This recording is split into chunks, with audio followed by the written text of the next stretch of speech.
Assalamualaikum warahmatullahi wabarakatuh. Perkenalkan nama saya Fani Pusbabela, NIM D1011171030.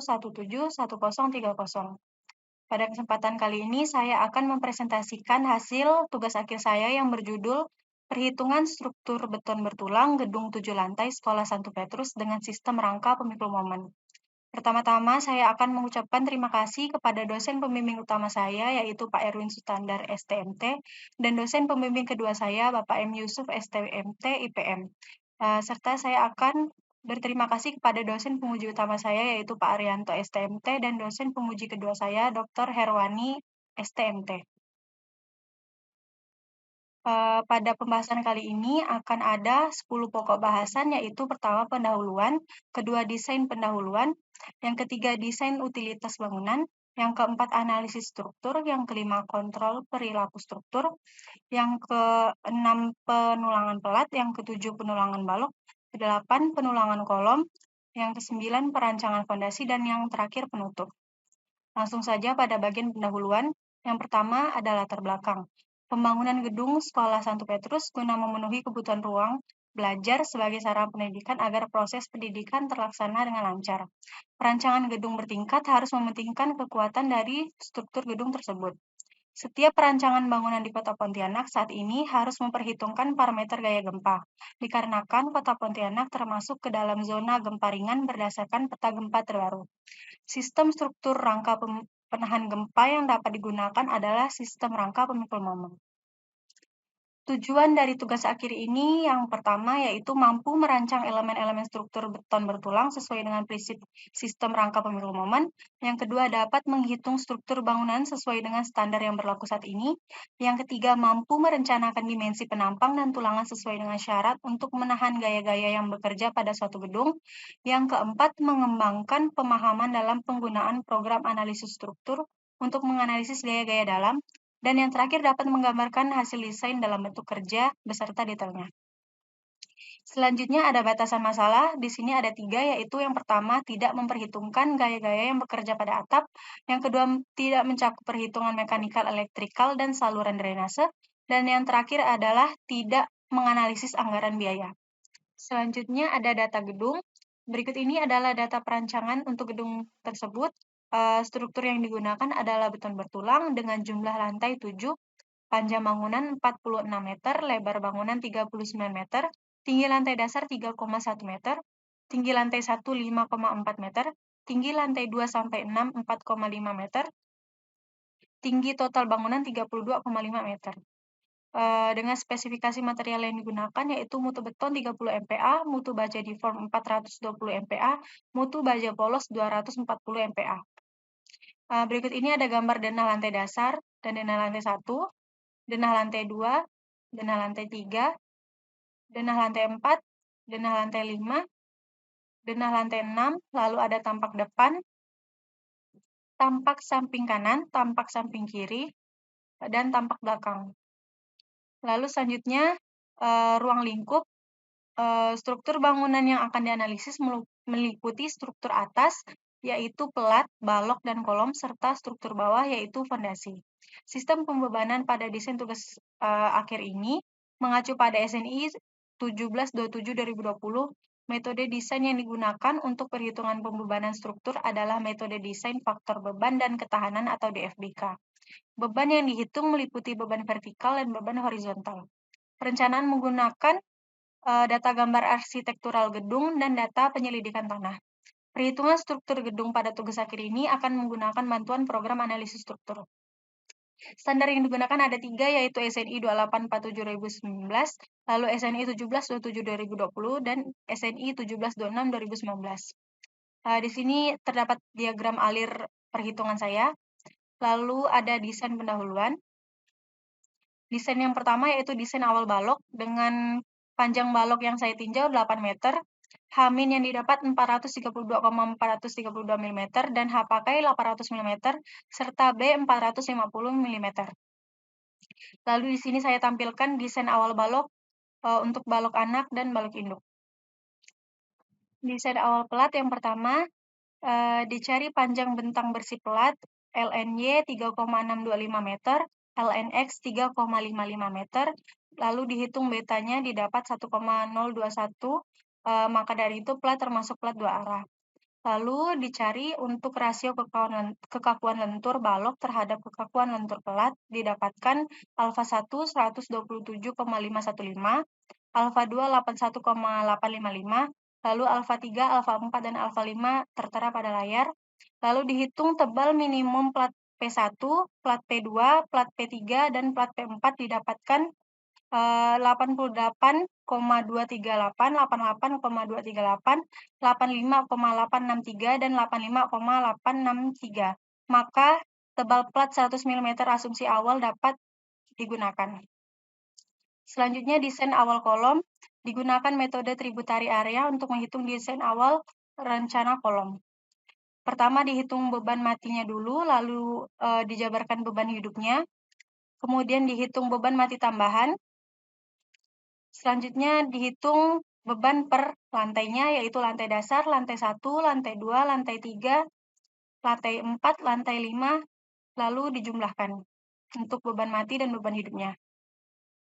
Selanjutnya dihitung untuk luas penampang kolom asumsi awal 70 cm, didapatkan luasnya yaitu 4.900 cm kuadrat. Dengan tinggi kolom, maka dihitung berat sendiri kolom didapatkan 258,720 kN. Dihitung untuk beban aksial yang bekerja pada kolom didapat 6.735,076 kN. Lalu dicari untuk PN max yaitu 15,311 agros. Agros yang sama dengan 1/15,311 PN max. Maka dicari S-nya dari akar agros didapatkan 663,229. Maka asumsi awal 70 cm itu dapat digunakan. Selanjutnya, desain utilitas bangunan.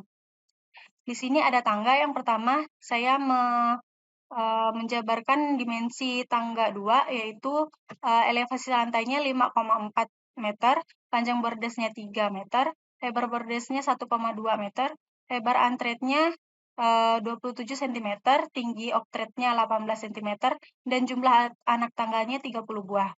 Panjang tangga rencana yaitu 4,05 meter, lebar tangga rencana 1,4 meter, dan tangga tersebut sudah memenuhi syarat untuk tangga, sudut tangga, dan dimensi tangga. Selanjutnya dihitung untuk tebal plat tangga dan bordes. Di sini dicari dulu LNX dan LNY-nya, lalu didapatkan plat tersebut merupakan plat dua arah dikarenakan alfanya lebih dari 2. Lalu dihitung untuk T minimumnya, L dibagi 24, maka didapat 202,812 mm. Lalu dibulatkan menjadi 210 mm. Berikut ini ada rekapitulasi perencanaan tangga, lalu ada gambar rencana tangga.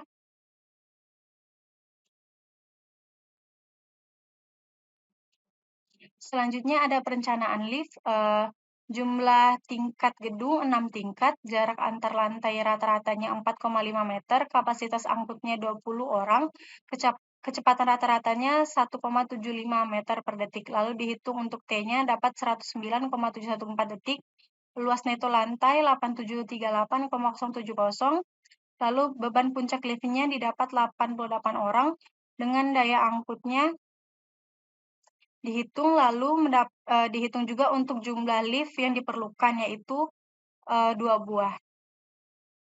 Berikut ini ada spesifikasi perencanaan lift yang digunakan, yaitu tipe passenger, jumlah liftnya 2, kapasitasnya 20 orang, OP-nya 1000 mm, kecepatannya 1,75 meter per second, dengan beban reaksi ruang mesinnya R1 13.080 kg, dan R2-nya 7130 kg. Selanjutnya ada analisis struktur. Pada tahap analisis struktur ini akan dihitung beban-beban yang bekerja pada struktur utama gedung secara keseluruhan dengan metode DFBK.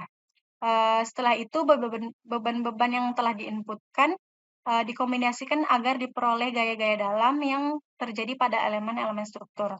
Pemodelan struktur meliputi struktur bagian atas yang terdiri dari balok, kolom, plat lantai, dan tangga. Nah, berikut ini saya tampilkan gambar pemodelan gedung yang saya tinjau. Yang pertama itu ada desain ini menggunakan spesifikasi material betonnya itu FC frame 30 MPa dengan modulus elastisitas betonnya 2574,2,96 MPa dan angka Poissonnya 0,2, modulus gesernya 10.726,23 MPa dan baja tulangannya FY-nya 420 MPa. Di sini saya tampilkan untuk define beton, define tulangan ulir, dan define tulangan polos. Selanjutnya ada pemodelan komponen beban. Beban-beban yang diinput yaitu beban vertikal dan horizontal.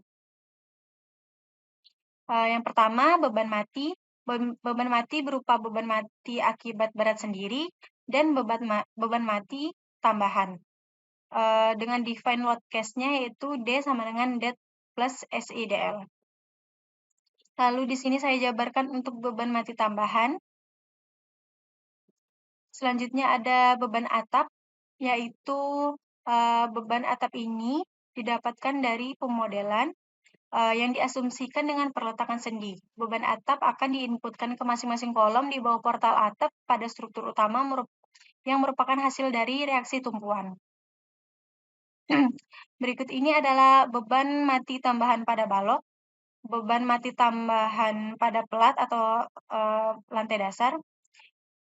Selanjutnya beban mati tambahan pada pelat lantai 1-6, lalu beban mati tambahan pada pelat lantai atap. Selanjutnya ada beban hidup. Di sini saya tampilkan pemodelan untuk beban hidupnya. Selanjutnya ada beban gempa. Dicari dulu untuk beban gempa, yaitu dicari koordinatnya, lalu dikategorikan resikonya yaitu 4 dan faktor keutamaannya 1,5. Lalu dicari dulu untuk SS dan S1-nya dari link rsa.ciptakarya.pu.go.id. Lalu dihitung untuk N-bar-nya didapat 6,901, di mana N-bar tersebut mengklasifikasikan bahwa tanah pada lokasi itu termasuk tanah lunak.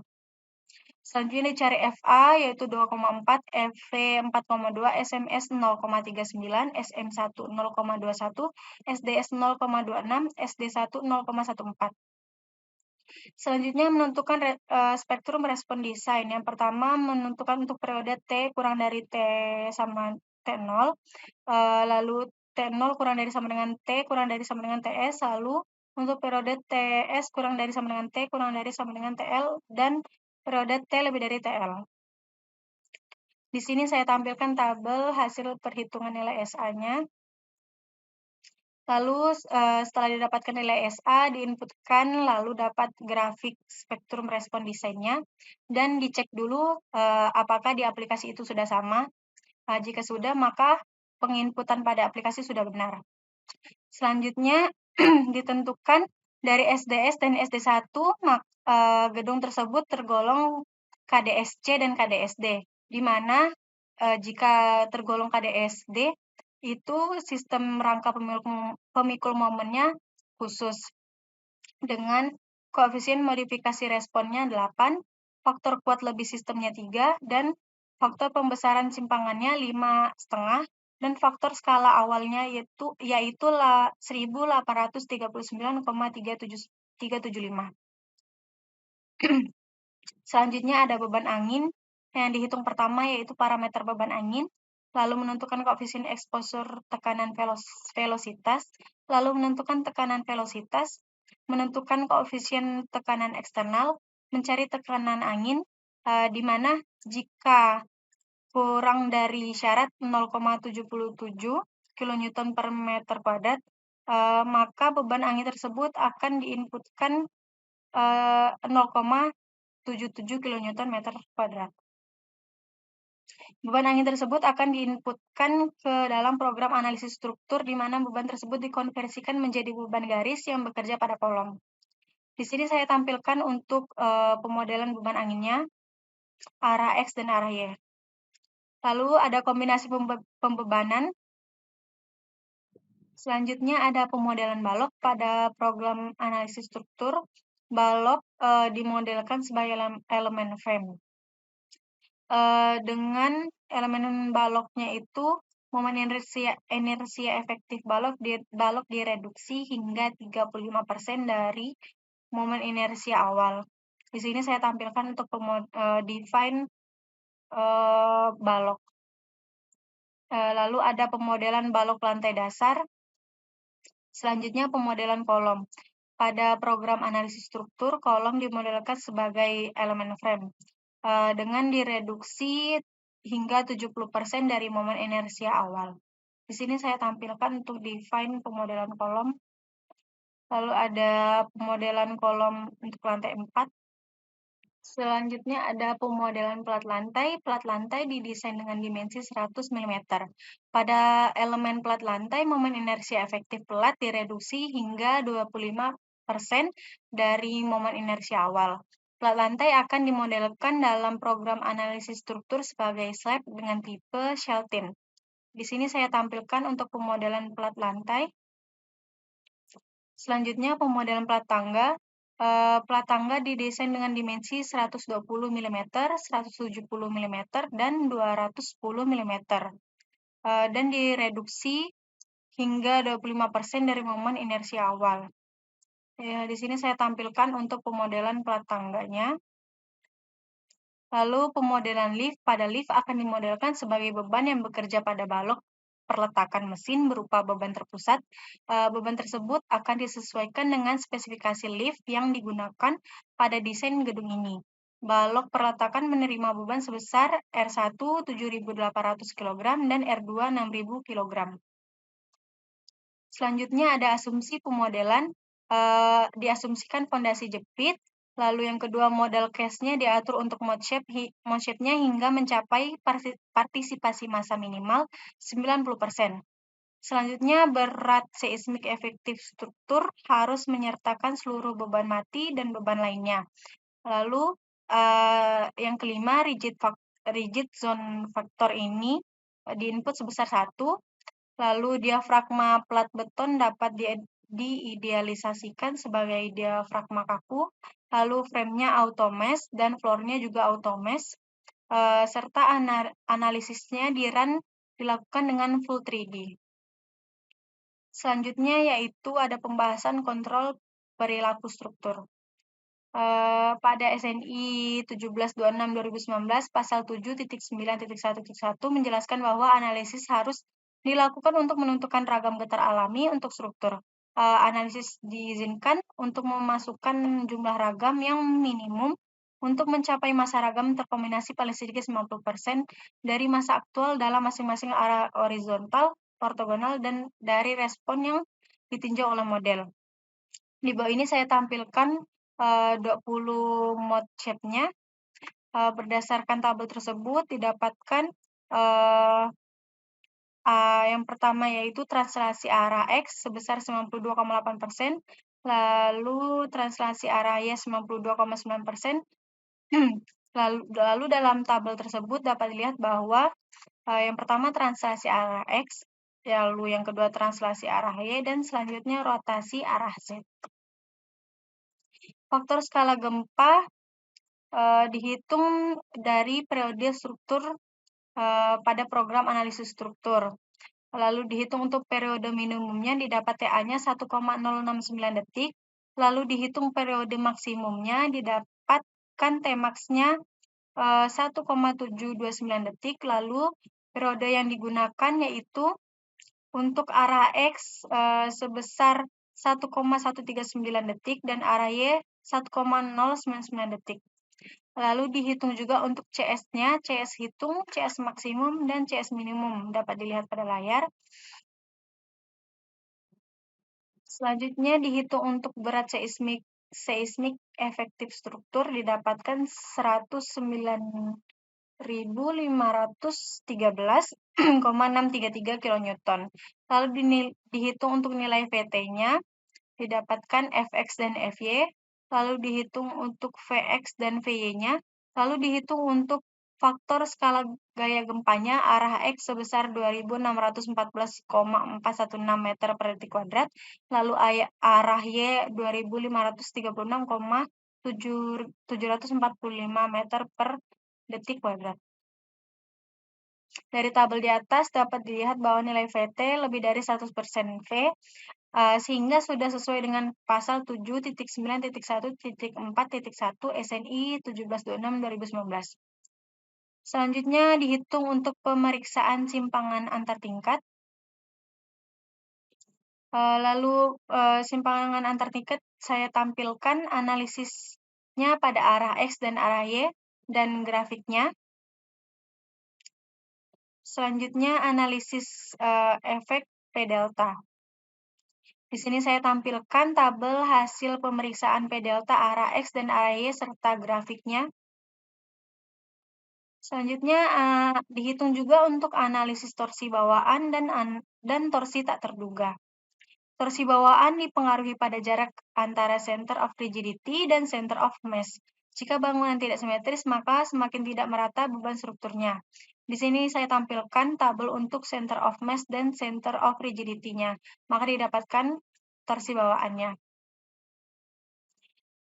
Lalu pada SNI 1726/2019 pasal 7.8.4.3 menyatakan bahwa pembesaran torsi tak terduga struktur yang didesain untuk kategori desain C, D, E, dan F, di mana ketidakberaturan torsi tipe 1A dan 1B harus mempunyai pengaruh yang diperhitungkan dengan mengalihkan MTA di masing-masing tingkat dengan faktor pembesaran torsi atau AX.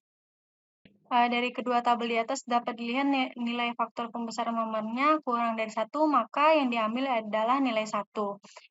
Eksentrisitas desain yang digunakan pada arah X dan arah Y merupakan nilai gabungan eksentrisitas torsi bawaan dan eksentrisitas torsi tak terduga. Berikut ini saya tampilkan tabelnya. Lalu ada analisis ketidakberaturan horizontal. Yang pertama, ketidakberaturan horizontal tipe 1A dan 1B. Pada website resmi CSI Amerika menyatakan apabila analisis struktur dilakukan dengan prosedur analisis dinamis, maka nilai yang didapat pada subbab sebelumnya sudah diperhitungkan secara otomatis pada program analisis struktur versi 2015 hingga yang terbaru. Berikut ini saya tampilkan tabel pemeriksaan ketidakberaturan horizontal tipe 1A dan 1B untuk arah X dan arah Y. Dapat dilihat bahwa tidak ada ketidakberaturan horizontal untuk tipe tersebut. Selanjutnya ada ketidakberaturan horizontal sudut dalam. Di sini dihitung didapatkan 15,22%. Pada perhitungan di atas dapat dilihat bahwa nilai PX per LX dan PY per LY lebih besar dari 15%, sehingga struktur tersebut memiliki ketidakberaturan horizontal tipe 2. Selanjutnya ada ketidakberaturan diskontinuitas diafragma. Pada ketidakberaturan ini didefinisikan ada jika terdapat suatu diafragma yang memiliki diskontinuitas atau variasi kekakuan mendadak lebih dari 50% di daerah diafragma bruto yang tertutup. Di sini saya tampilkan untuk perhitungannya. Dapat dilihat bahwa ada ketidakberaturan horizontal tipe 3 ini pada lantai 6 dan lantai atap. Selanjutnya, ketidakberaturan akibat pergeseran tegak lurus terhadap bidang. Berdasarkan dana struktur dapat diketahui bahwa semua elemen vertikal pemikul gaya lateral, yaitu kolom bersifat menerus, sehingga struktur ini tidak terdapat ketidakberaturan akibat pergeseran tegak lurus terhadap bidang. Selanjutnya ada ketidakberaturan sistem non-paralel. Berdasarkan dana struktur dapat diketahui bahwa kolom paralel terhadap sumbu X dan sumbu Y, sehingga dapat disimpulkan bahwa struktur tidak memiliki ketidakberaturan horizontal tipe 5 atau ketidakberaturan sistem non-paralel. Selanjutnya juga dianalisis untuk ketidakberaturan vertikal. Yang pertama, ketidakberaturan kekakuan tingkat lunak tipe 1A dan 1B. Di sini saya tampilkan untuk tabelnya, dicek bahwa tidak ada ketidakberaturan untuk tipe 1A dan 1B vertikal. Lalu selanjutnya ada ketidakberaturan berat atau massa. Didefinisikan ada jika massa efektif di sebarang tingkat lebih dari 150% massa efektif tingkat di dekatnya. Di sini saya tampilkan tabel hasil perhitungannya. Terdapat ketidakberaturan berat massa pada lantai 5. Lalu dicek juga ketidakberaturan geometri vertikalnya. Di sini saya cek bahwa tidak ada ketidakberaturan geometri vertikal. Selanjutnya, dicek untuk ketidakberaturan tingkat lemah akibat diskontinuitas pada kekakuan lateral tingkat. Di sini saya tampilkan tabelnya bahwa tidak ada ketidakberaturan tipe tersebut. Selanjutnya di sini saya rangkum, untuk ketidakberaturan horizontal terdapat ketidakberaturan tipe 2 dan tipe 3, lalu ketidakberaturan vertikal yaitu tipe 2. Selanjutnya ada konsekuensi dari ketidakberaturan. Yang pertama pasal 7.3.3.4 di mana gaya desain yang ditentukan pada pasal 7.10.1.1 harus ditingkatkan 25% untuk elemen-elemen sistem pemukul gaya seismik. Pengecualian pada gaya yang dihitung menggunakan efek gaya seismik, termasuk faktor kuat lebih, tidak perlu diperbesar. Pada tugas akhir ini, struktur sudah memperhitungkan efek gaya seismik, maka tidak perlu dilakukan peningkatan gaya yang tertera di atas. Lalu ada tabel 16, prosedur analisis untuk KDSD dengan struktur ketinggian tidak melebihi 48,8 meter diizinkan menggunakan prosedur analisis spektrum respon ragam. Maka pada tugas akhir ini struktur sudah dianalisis dengan memenuhi persyaratan yang ada pada tabel tersebut. Selanjutnya ada penulangan pelat. Pelat dimodelkan sebagai slab dengan tipe Shelton. Digunakan tebal plat yaitu 100 mm. Di sini saya tampilkan rumus untuk menghitung gaya dalam yang telah dihasilkan dari output aplikasi. Selanjutnya di sini saya tampilkan untuk gaya dalam pelat. Pertama dihitung untuk tumpuan arah X dan arah Y, lalu lapangan arah X dan arah Y.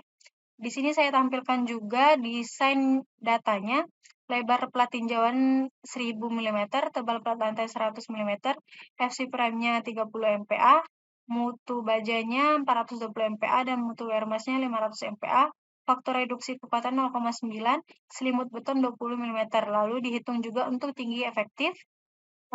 Selanjutnya ada rasio tulangan, didapatkan Rominnya 0,0018, Pro balance-nya 0,0298, Romax-nya 0,0224, lalu dihitung untuk MN arah X-nya 14,343 kN, RN-nya 2,483 MPa, Rho perlunya 0,0062, lalu Rho aktualnya yaitu sama dengan Rho per pelu, lalu dicari AS perlunya didapat 473,664 mm².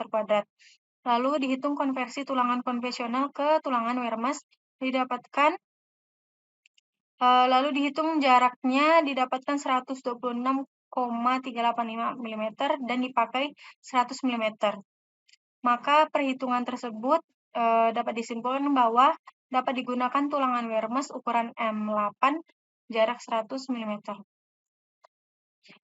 Dihitung juga untuk arah Y, didapatkan juga wear mass M8 jarak 100, lalu dihitung juga tulangan lentur lapangan untuk arah X, hasilnya sama. Untuk arah Y juga hasil wear mass yang digunakan sama. Di sini saya tampilkan detailnya.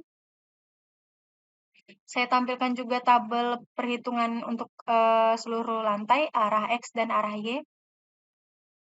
Di sini ada desain pelat lantai dasar, desain pelat lantai 1, desain pelat lantai 2, desain pelat lantai 3, desain pelat lantai 4, desain pelat lantai 5, desain pelat lantai 6, dan desain pelat lantai atap. Selanjutnya dihitung juga tulangan untuk pelat tangga dan bordas. Di sini saya tampilkan gaya-gaya dalamnya. Lalu perhitungannya kurang lebih pelat lantai. Di sini didapatkan tulangan yang digunakan pada daerah tumpuan yaitu D10 jarak 200. Lalu untuk tulangan lentur lapangannya D10 jarak 200 juga. Di sini saya tampilkan juga untuk rekapan hasil tulangan yang digunakan untuk setiap tipe tangga. Lalu dihitung juga tulangan susut dan suhunya. Di sini didapatkan tulangannya itu D8 200 jaraknya.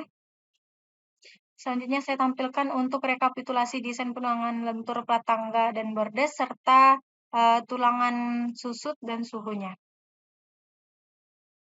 Di sini saya tampilkan desain tangga tipe 1, desain tangga tipe 2, desain tangga tipe 3, desain tangga tipe 4, desain tangga tipe 5, desain tangga tipe 6, desain tangga tipe 7, dan desain tangga tipe 8. Selanjutnya ada penulangan balok. Beban yang bekerja pada balok biasanya berupa beban lentur, beban geser, maupun torsi, sehingga perlu baja tulangan untuk menahan beban-beban tersebut. Desain penulangan balok dapat dilakukan setelah mendapatkan gaya-gaya dalam yang terjadi pada analisis struktur dari hasil analisis dengan bantuan program analisis struktur. Gaya-gaya dalam yang akan digunakan pada perhitungan penulangan balok berupa M3, V2, dan T atau torsi. Perhitungan balok pada tugas akhir ini dilakukan berdasarkan ukuran balok dan panjang baloknya. Hal ini berdasarkan ketentuan balok SRPMK. Berdasarkan SNI 2847/2019 pasal 18.6.4.1 menjelaskan bahwa untuk daerah tumpuan diambil jarak sepanjang sama dengan 2 kali tinggi balok atau 2H yang diukur dari muka kolom penumpu ke arah tengah bentang di kedua ujung balok. Di sini saya tampilkan untuk momen yang dipakai untuk tulangan lentur, yaitu M3. Selanjutnya dihitung untuk tinjauannya, yaitu B2 dengan panjang balok 8 meter, selimut betonnya 40 mm, tinggi baloknya 800 mm, lebar baloknya 450 mm, lalu dihitung untuk tinggi efektifnya didapat 737,5 mm, lalu dihitung Romin, Romax-nya juga, Rominnya didapat 0,033, Romax-nya 0,022, lalu dihitung untuk tulangan lentur tumpuan. Yang pertama tulangan atas, MN-nya 556,186 kN, RN-nya 2,727 MPa, rho perlunya didapat 0,0057. Karena rho perlunya di antara Romin dan Romax, maka rho pakainya itu rho perlu yaitu 0,0057.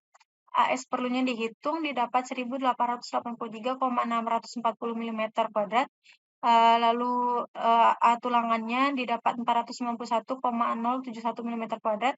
Lalu dihitung jumlah tulangan yang diperlukan, yaitu AS perlu dibagi AS tulangan, didapat 3,835, lalu dibulatkan jadi 4 buah. Selanjutnya dihitung untuk kapasitas momennya didapat 71,895 mm, lalu dihitung PMN-nya didapat 520,903 kN, maka dikontrol untuk momen maksimum baloknya itu oke. Di sini saya tampilkan diagram output program komputer tulangan atas tumpuan yang ditinjau. Lalu di sini dihitung juga untuk tulangan bawah, didapatkan N-nya 3 buah. Selanjutnya dihitung tulangan lentur lapangan dengan rumus yang sama, didapatkan N-nya yaitu 3 buah untuk tulangan atas, dan tulangan bawahnya 3 buah juga. Selanjutnya di sini saya tampilkan rekapitulasinya. Selanjutnya diperhitungkan tulangan torsi pada balok. Gaya dalam yang digunakan untuk desain tulangan torsi pada balok yaitu berupa T didapat dari program analisis struktur. Nilai T merupakan nilai absolut terbesar dari semua kombinasi pembebanan yang digunakan. Di sini saya tampilkan gaya dalamnya untuk perhitungan torsi.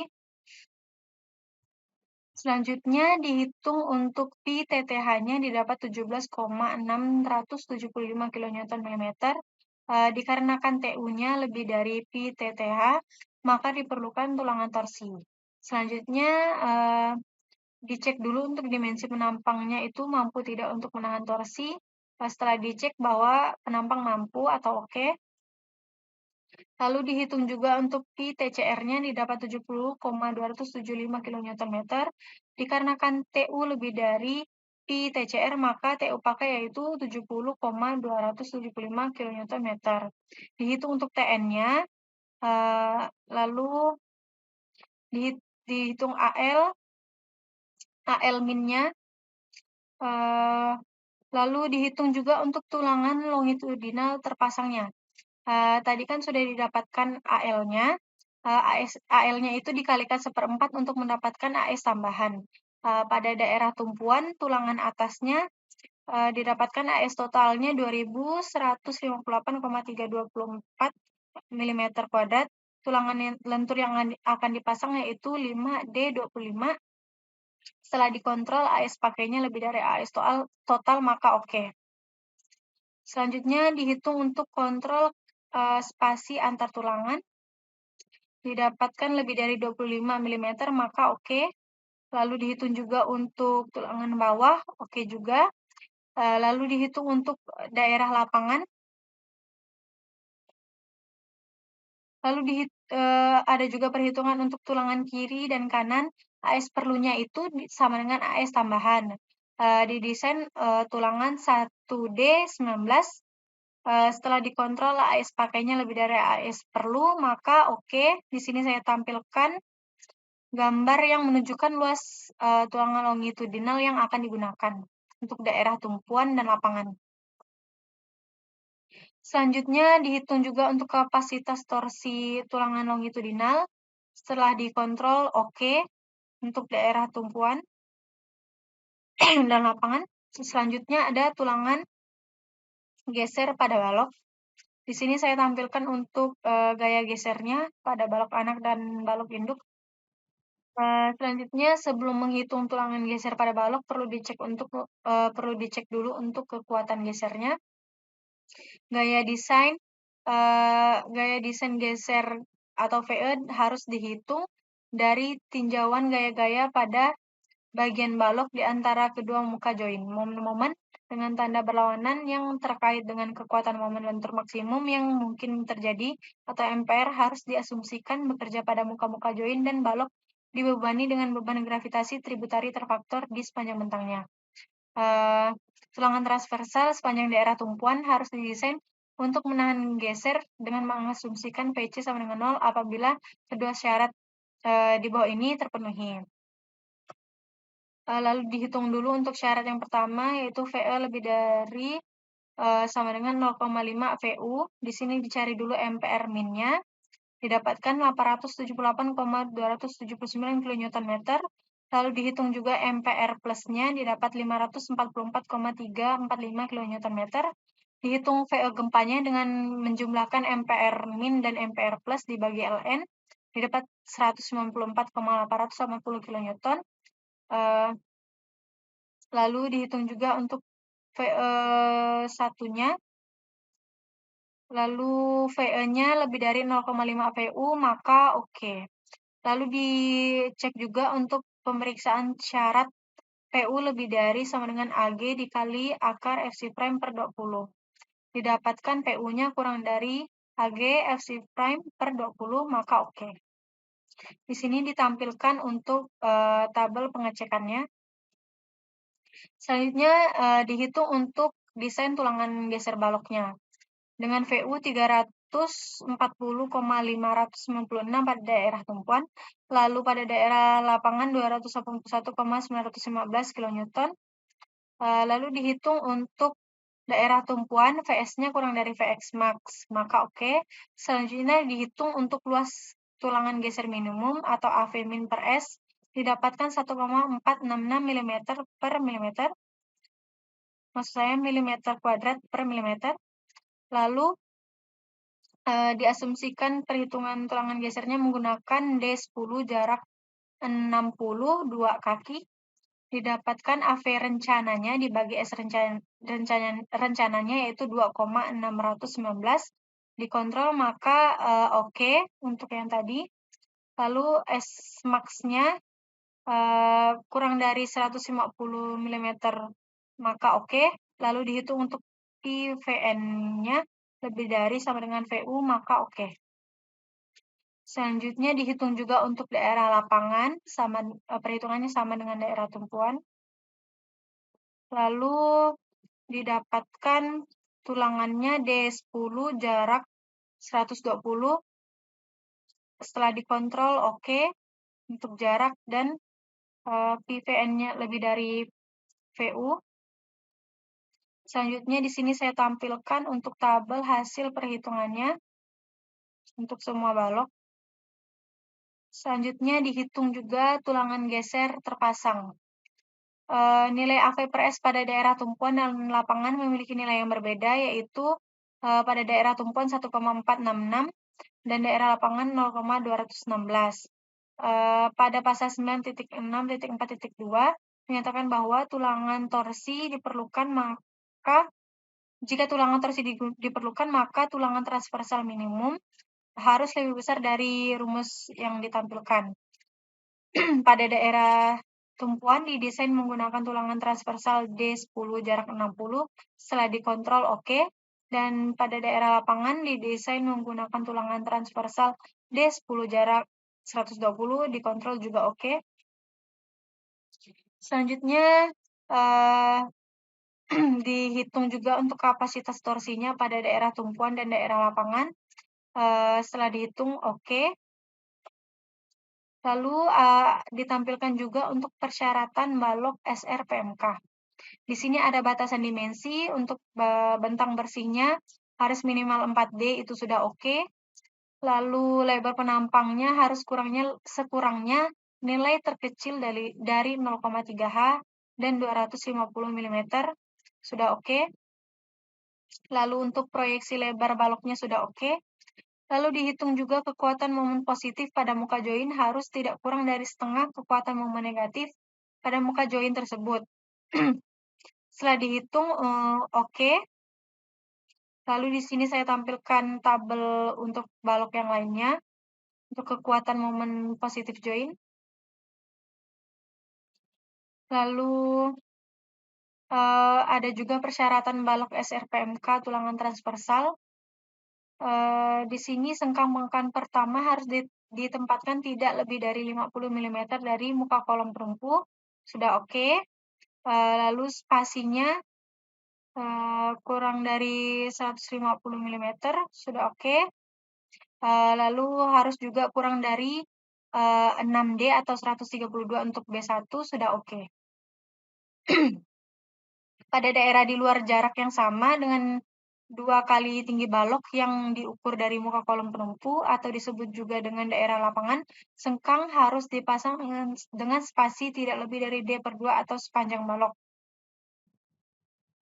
Selanjutnya ada perhitungan panjang penyaluran, didapatkan pada kondisi tarik yaitu 1.500 mm, pada kondisi tekan 500 mm, kait standar kondisi tarik yaitu 500 mm dengan diameter sisi dalam bengkokannya 150 mm, perpanjangan lurusnya 300 mm. Lalu penyaluran kait standar untuk sengkangnya, diameter sisi bengkokannya 40 mm, perpanjangan lurusnya 75 mm untuk D10. Lalu sambungan pada kondisi tariknya 1950 mm, lalu sambungan pada kondisi tekannya 750 mm. Di sini saya tampilkan rekapitulasi perhitungan tulangan torsi balok. Lalu ada rekapitulasi pemeriksaan tulangan transversal pada balok terhadap pengaruh torsi. Selanjutnya ada tabel rekapitulasi pemeriksaan tulangan longitudinal pada balok induk terhadap pengaruh torsi. Lalu juga ada untuk balok anak. Lalu ada rekapitulasi tulangan balok digunakan untuk B1, tulangan lenturnya 4D22, untuk tulangan atas 4D22. Selanjutnya saya tampilkan rekapitulasi perhitungan tulangan baloknya. Lalu saya tampilkan juga desain balok lantai dasar, desain balok lantai 1, desain balok lantai 2, desain balok lantai 3, desain balok lantai 4, desain balok lantai 5, desain balok lantai 6, dan desain balok lantai atap. Di sini saya tampilkan juga untuk detail penulangan baloknya. Selanjutnya ada perhitungan penulangan kolom. Kolom adalah batang tekan vertikal dari rangka atau frame struktural yang memikul beban dari balok. desain penulangan kolom mengacu pada SNI 2847 2019 pasal 18 disetujui mengenai kolom struktur rangka pemikul momen khusus. Desain ukuran kolom pada tugas akhir ini ada dua jenis, yaitu kolom persegi dengan ukuran 700 mm dikali 700 mm atau K1 dan kolom bundar diameter 700 mm atau K2. Pertama dicek dulu untuk batasan dimensinya sudah oke, yaitu lebih dari 300 mm, serta D/H-nya sudah lebih dari 0,4. Selanjutnya dihitung untuk kelangsingan kolom. Pengaruh kelangsingan untuk kolom yang tidak ditahan terhadap goyangan samping boleh diabaikan apabila persyaratan KLU dibagi R kurang dari sama dengan 22. Selanjutnya dihitung untuk pengecekan kelangsingan kolom. Pada kolom persegi 700 kali 700 mm, dihitung dulu untuk kelangsingannya. Kolom yang ditinjau adalah sebagai berikut. Dihitung dulu untuk arah X, didapatkan KLU per R-nya itu lebih dari 22. Maka pengaruh kelangsingan kolom arah X tidak dapat diabaikan. Lalu dihitung juga untuk arah Y, didapatkan KLU per R-nya lebih dari 22, maka pengaruh kelangsingan kolom arah Y tidak dapat diabaikan. Selanjutnya dihitung juga kelangsingan kolom K2, kolom yang ditinjau yaitu gambarnya tertera. Lalu dihitung untuk arah X-nya, didapatkan KLU per R-nya lebih dari 22, maka pengaruh kelangsingan kolom arah X tidak dapat diabaikan. Lalu untuk arah Y juga pengaruh kelangsingan kolom arah Y tidak dapat diabaikan. Selanjutnya dihitung untuk pembesaran momen rangka bergoyang. Di sini dihitung dulu untuk kolom persegi pada kolom yang ditinjau. Berdasarkan tabel tersebut dapat ditunjukkan bahwa momen terbesar pada kolom yang ditinjau terjadi pada kombinasi 6E arah Y, maka pembesaran momen dilakukan terhadap kombinasi dan arah tersebut. Dihitung dulu untuk PU, maksud saya untuk beta DNS, lalu momen inersianya, EI, K, LU, dan PC. Untuk perhitungan selanjutnya akan ditampilkan pada tabel berikut. Didapatkan pembesaran momennya yaitu 1,397. Perhitungan pembesaran momen rangka bergoyang pada kolom persegi didapatkan berdasarkan perhitungannya digunakan nilai MU 508,342 kN dengan PU 3.790,586 kN untuk merencanakan tulangan longitudinal kolom persegi 700 kali 700 mm dengan diagram interaksi kolom. Selanjutnya dihitung juga untuk kolom K2 dengan cara yang sama. Didapatkan pembesaran momennya yaitu sebesar 1,725. Berdasarkan perhitungan tersebut, maka digunakan nilai MU 400,354 kN dan PU-nya 1.280,496 kN untuk merencanakan tulangan longitudinal kolom K2 dengan diagram interaksi kolom. Selanjutnya dihitung untuk tulangan longitudinal kolom dengan spesifikasi sebagai berikut. Selimut betonnya 40 mm, rencana tulangan longitudinalnya 12D25, rencana tulangan transversalnya D10, tinggi covernya 62,5 mm, dan faktor reduksi kekuatannya 0,65. Untuk menentukan luas serta jumlah tulangan yang digunakan pada kolom yang akan dibantu dengan diagram interaksi kolom. Selanjutnya adapun analisa perhitungan diagram interaksi kolom persegi 700 kali 700 mm atau K1 adalah sebagai berikut. Untuk KS tulangannya yaitu 5.890,486 mm² dan algoritma untuk kolomnya 490.000 mm². Lalu dicari untuk tulangan yang diperlukannya didapatkan 9,9 buah, dibulatkan menjadi 12 buah, lalu dihitung untuk rasio tulangannya, AS dibagi A gross dikali 100% didapatkan 1,202%. Dikontrol untuk ketentuannya harus di antara 1 dan 8%.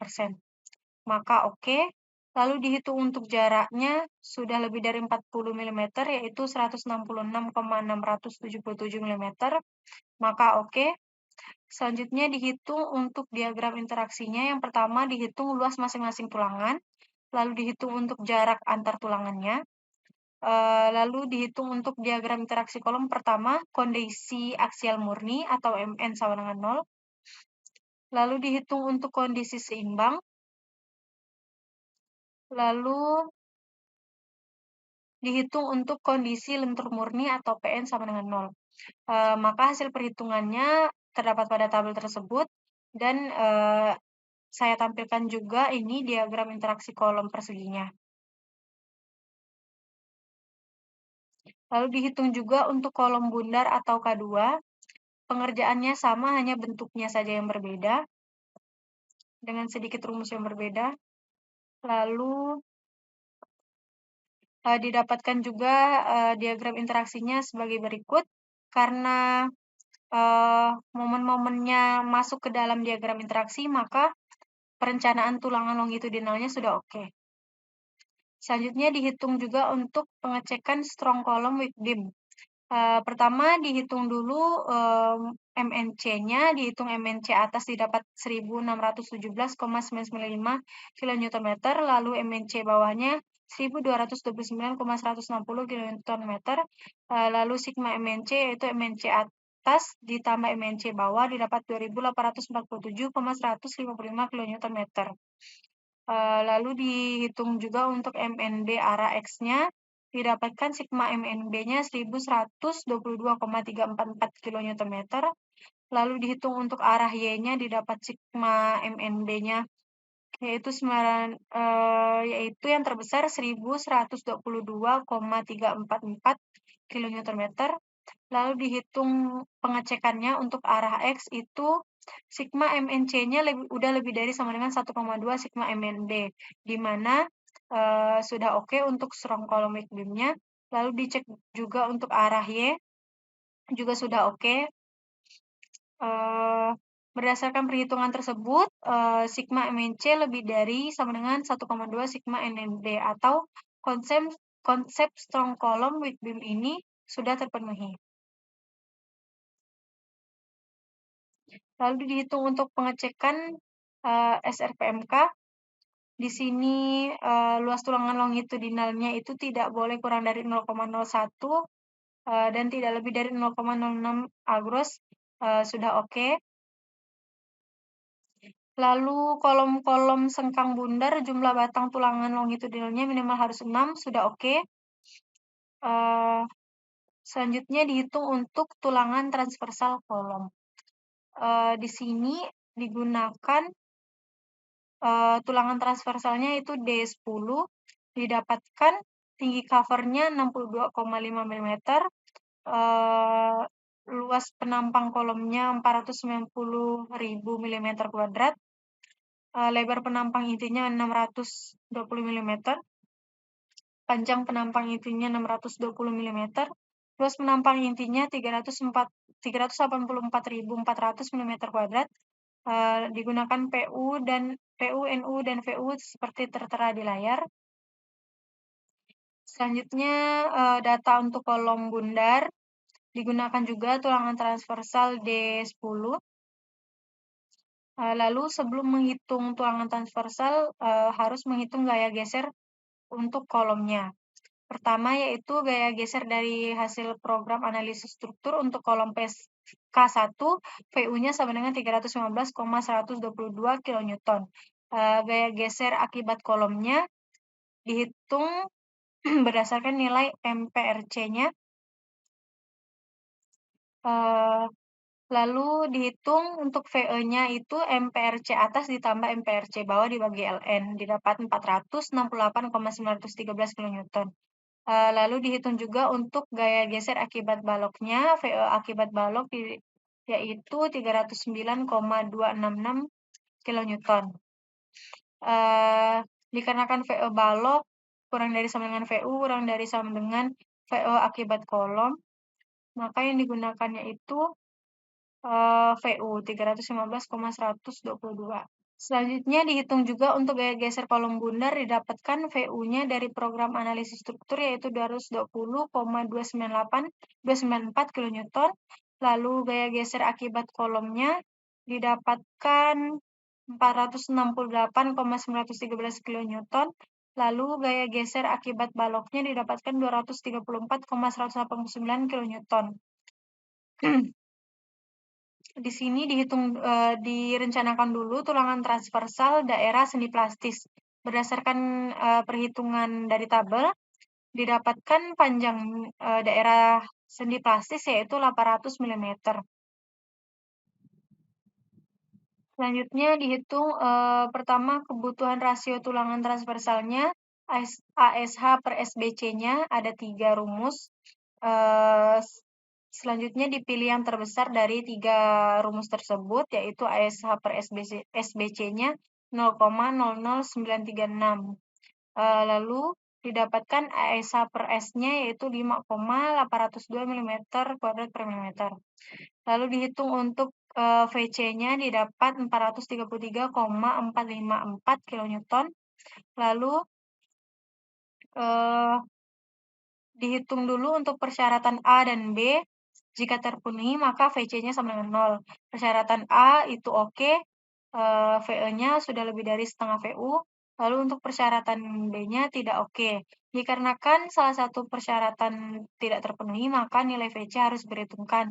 Maka VS perlunya VU dibagi Pi dikurang VC didapatkan min 13,292 kN.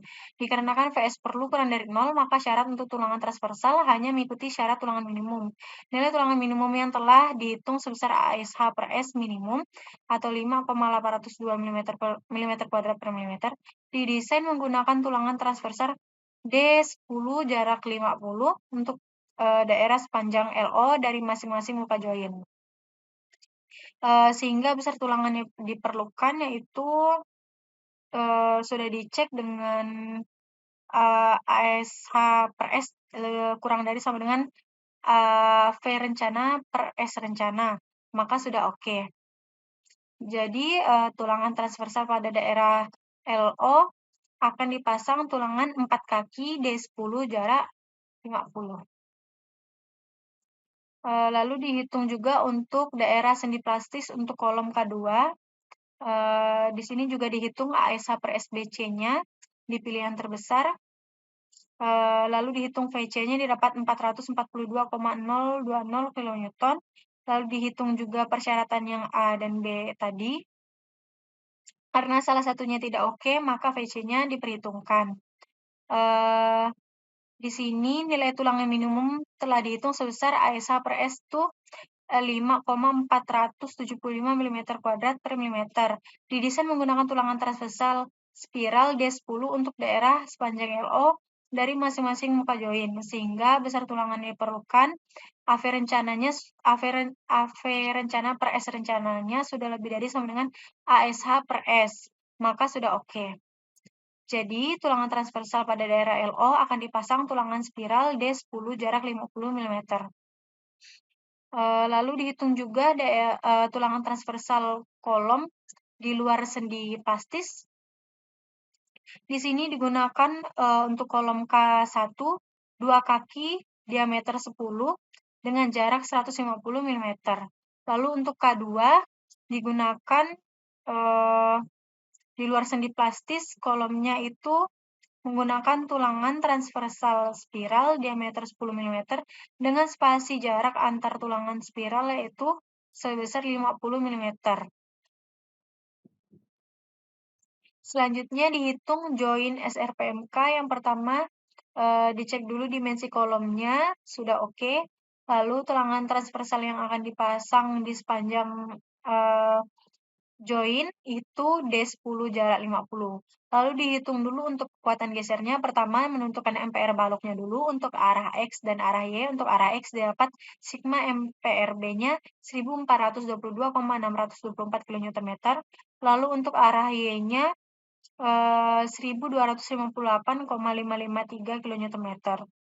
Lalu dihitung juga untuk menentukan gaya geser kolomnya, arah X dan arah Y, VU kolomnya dihitung, didapat 309,266 kN. Lalu menentukan gaya tarik tulangan balok arah X dan arah Y. Lalu menentukan gaya geser pada join, didapat arah X VU-nya 1753,234 kN, lalu arah Y VU-nya 1495,421 kN. Diambil VU yang terbesar, yaitu 1753,234 kN. Menentukan VN join-nya, VN join-nya didapat 2683,841 kN. Dikontrol VU-nya kurang dari sama dengan VN join, maka sudah oke. Berikut saya tampilkan detail penanganan pada daerah join. Lalu saya tampilkan juga desain kolom lantai dasar sampai lantai 4, desain kolom lantai 5 sampai lantai 6. Lalu saya tampilkan juga desain penulangan kolom detailnya. Selanjutnya ada perancangan fondasi. Perancangan fondasi ini digunakan square pile berdimensi 30 dikali 30 cm. Untuk perhitungan daya dukung fondasi digunakan beban tidak terfaktor atau beban layan dengan kombinasi D plus L. Sedangkan untuk perhitungan struktur fondasi digunakan beban terfaktor atau beban ultimate dengan mengambil nilai maksimum dari semua kombinasi yang digunakan. Di sini saya tampilkan hasil dari program analisis strukturnya. Lalu ini saya tampilkan titik fondasi yang akan ditinjau. Dimensi square pile-nya tadi 30 dikali 30 cm, beratnya 2,207 kN. Beban pada fondasi titik tersebut yaitu 4.757,190 kN. Selanjutnya dihitung dulu untuk nilai NB-nya didapat 38, NSPT rata-ratanya didapat 11,222, didapatkan luas penampang dasar tiangnya 0,09 meter kuadrat, luas selimun tiangnya 45,6 meter kuadrat. Lalu dihitung daya dukung setiap tiang pancangnya, QU-nya 252 ton. Lalu dihitung daya dukung izin masing-masing tiang pancangnya dengan SF-nya 2,5. Didapatkan 100,800 ton atau 988,515 kN. Dihitung juga untuk daya dukung izinnya dengan mengurangkan QA dikurang WT, didapat 904,668 kN. Lalu pertama perancangan pile cap terlebih dahulu. Didapatkan panjang pile cap-nya 1,65, lebar pile cap-nya 3,15 dan tebal pile cap-nya 0,9 meter. Di sini diasumsikan jumlah awal yang pancangnya 8 buah. Lalu setelah dihitung berat totalnya dibagi Q-all didapat 5,383, maka asumsi awal 8 dapat digunakan. Lalu dihitung juga untuk efisiensi kelompok tiangnya dan daya dukung kelompok tiangnya. Q kelompoknya sudah lebih dari W total, maka oke. Di sini juga dihitung untuk daya dukung blok tiangnya. Didapat Q all-nya lebih dari W total, maka oke. Lalu dihitung daya dukung individunya. Setelah dikontrol, Pmax-nya kurang dari sama dengan QA, maka oke. Selanjutnya dihitung untuk pengecekan geser satu arah dan geser dua arah. Pada pengecekan geser satu arah dan dua arah itu sudah oke. Lalu penulangan pile cap. Di sini digunakan tulangan pile cap-nya itu D22 mm, tinggi efektifnya 792 mm, lebar kolomnya 700 mm, PU yang digunakan 6.294,979 kN. Lalu dihitung PU pile-nya terdapat 786,872 kN. Dihitung juga rasio tulangannya. Lalu dihitung juga untuk momennya, MN dan RN-nya Setelah itu dicari untuk jaraknya, didapatkan 140,088 mm. Maka berdasarkan perhitungan tersebut digunakan tulangan D22 dengan jarak 100 mm untuk arah X. Lalu dihitung juga untuk arah Y, didapatkan untuk arah Y yaitu digunakan tulangan D22 jarak 200 mm. Di sini saya tampilkan denah rancangan fondasinya. Lalu detail untuk fondasinya tipe 1, tipe 2, tipe 3, dan tipe 4. Selanjutnya penutup. Di sini kesimpulan yang pertama, sarana pendukung pada gedung ini digunakan tangga tipe 1, tipe 4, dan tipe 8 tebalnya 120 mm, tipe 2 dan tipe 5 210 mm, tangga tipe 3, tipe 4, dan tipe 8 170 mm, dan digunakan lift juga. Jumlah liftnya 2 buah, tipe liftnya passenger, kapasitas liftnya 20 orang. Lalu gedung Sekolah Santo Petrus terletak di Kota Pontianak, Kalimantan Barat, dengan datanya sebagai berikut: jenis pemanfaatan gedungnya fasilitas pendidikan, kategori resikonya 4, faktor keutamaan gempanya 1,5, nilai N-bar-nya 6,901 yaitu sangat lunak tanahnya, dan parameter-parameternya dijabarkan. Setelah itu ditentukan kategori resiko desainnya itu KDS-nya itu D, maka dirancang menggunakan sistem raka pemikul momen khusus untuk gedung tersebut. Yang ketiga, hasil kontrol perilaku struktur diantaranya sebagai berikut: partisipasi modal massa ragam terkombinasi dengan jumlah ragam sebanyak 24 mode.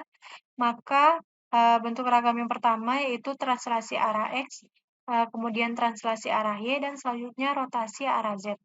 Lalu terjadi ketidakberaturan horizontal struktur tipe 2 dan 3. Dan terjadi ketidakberaturan vertikal tipe 2. Dimensi penampang serta tulangan yang dibutuhkan pada komponen struktur bangunan tugas akhir ini adalah tebal platnya 100 mm, tulangan arah X lantai dasar 1-6, M8 jarak 100, dan tulangan arah X lantai atapnya M6 jarak 150, tulangan arah Y-nya untuk lantai dasar sampai 6-nya yaitu M8 jarak 100, dan tulangan Y untuk lantai atap itu M6 160.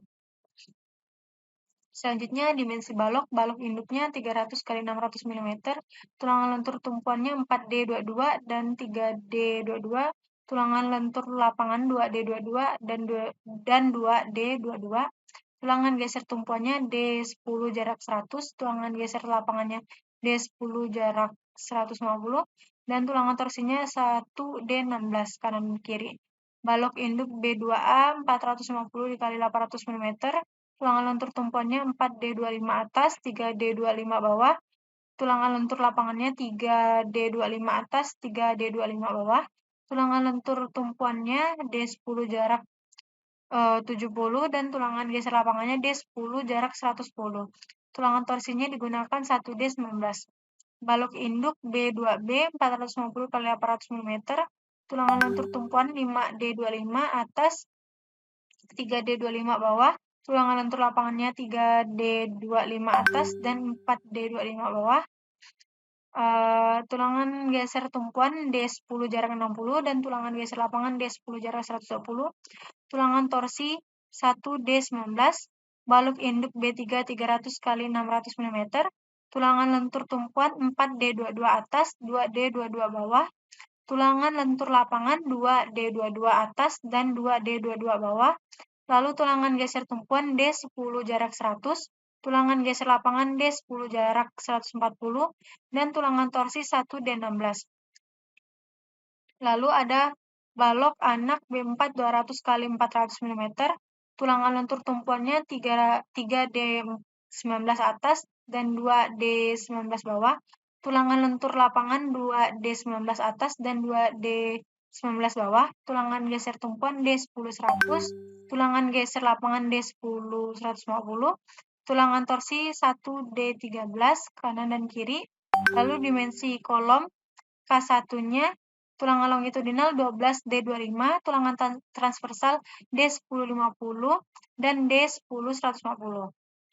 Untuk kolom bundar, diameter 700 mm, tulangan longitudinalnya 12D25, tulangan transversalnya D1050 dan D1050.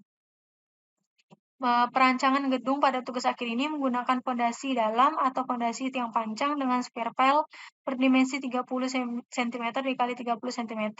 Perancangan fondasi pada gedung ini terdiri dari 4 tipe fondasi, di mana P1 dengan N2 buah, P2 N4 buah, P3 N6 buah, dan P4 N8 buah. Selanjutnya ada saran yang pertama, acuan pedoman standarisasi nasional yang akan digunakan sebaiknya menggunakan versi terbaru yang berlaku di Indonesia saat proses penulisan tugas akhir oleh para penulis selanjutnya. Yang kedua, pemahaman mengenai langkah-langkah dalam menggunakan program analisis struktur sebaiknya telah dikuasai sebelum memulai menganalisis agar dapat melakukan pemodelan struktur dengan baik. Selain itu, pada saat memodelkan struktur bangunan pada program analisis struktur harus dilakukan secara detail dan teliti. Sebaiknya sebelum menganalisis perhitungan, penulis sudah memahami alur perhitungan atau susunan perancangan penulisan tugas akhir. Yang keempat, sebelum menganalisis struktur bangunan gedung, sebaiknya data-data sekunder berupa gambar arsitektural dan data tanah telah disediakan. Yang kelima, pengumpulan referensi baik jurnal, buku panduan, serta literatur lain sebaiknya dikumpulkan terlebih dahulu agar dapat dijadikan acuan penulis untuk menganalisis perhitungan tugas akhir. Selanjutnya saya tampilkan untuk daftar pustaka. Sekian presentasi saya kali ini. Kurang lebihnya mohon dimaafkan. Wabillahi taufiq wal hidayah. Wassalamualaikum warahmatullahi wabarakatuh.